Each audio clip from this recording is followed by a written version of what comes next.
I'm guessing some of you are from the future. Most of the people listening to this are from the future, not from the time I post it. So you guys know what the Squashbuckler Diaries are. You know why it's called Squashbuckler. But I was thinking it had to start sometime, right?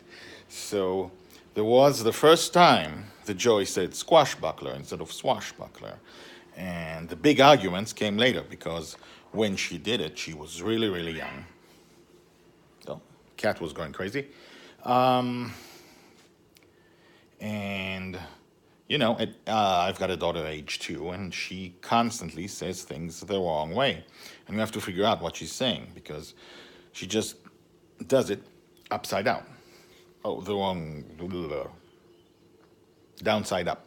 So, I think the first time Justin isn't annoyed by this. He's going to be super annoyed by it many times in the Squashbuckler Diaries and in the books.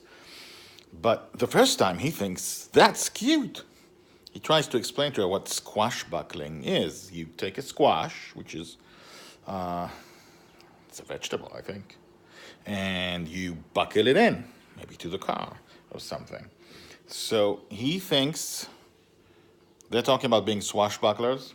She says squashbuckling or even squashlubking or something like that. And he thinks that is super cute. And he laughs.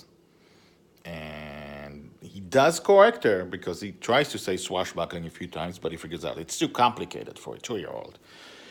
And then you're with me as I'm making this up, and in a second I'm going to be writing it. So that's what we're doing here. So he's going to let it go because she's 2. And he's going to think it's super funny. Maybe he's even going to repeat it a couple of times. And later on, he will regret it, but not this time. And I think that's it. That's it for another